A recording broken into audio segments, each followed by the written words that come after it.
Master की गति इतनी तेज थी कि आंखें धोखा खा जाईं। उसने खीरे पर इतना सटीकता से वार किया जैसे कि तय से था, मगर जैसे ही पानी में गिरा उसके टुकड़े बिखर गए। गूंगे शिष्य की आंखें विस्मय से फैल गईं। गुरु ने उससे कहा, अब तुम्हें 8वां व्यंजन सिखाऊंगा, 8 अमर समुद्र पार। यह कला सदियों से कोई नकल नहीं कर पाया।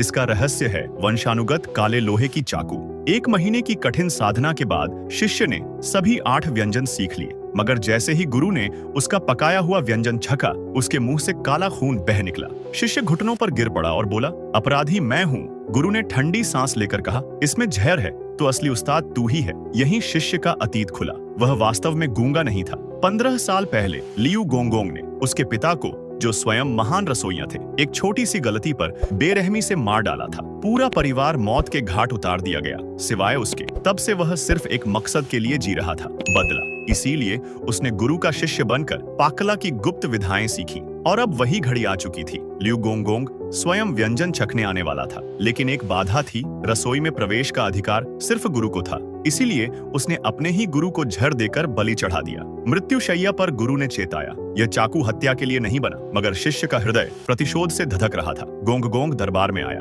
एक एक करके 7 व्यंजन उसके सामने परोसे गए। स्वाद इतना अद्भुत था कि गोंगगोंग आनंद से रो पड़ा। अब शिष्य का दिल और भी उबलने लगा। पिता का हत्यारा बस कुछ ही कदम दूर था। उसने बहाना बनाया, गोंगगोंग के लिए रसोई में ताजा सूप तैयार करना होगा, और गोंगगोंग को भीतर बुला लिया। बदले का क्षण नजदीक था। शिष्य ने काले चाकू को कसकर पकड़ लिया, लेकिन जैसे ही वह वार करने वाला था, गोंगगोंग से अचानक दुर्गंध भरी गैस निकली। नौकर उसे सहारा देकर शौचालय की ओर ले गए। शिष्य ठिठक गया। अब वह जानता था, अगर जरा भी शक हुआ तो उसकी और सबकी जान खतरे में है।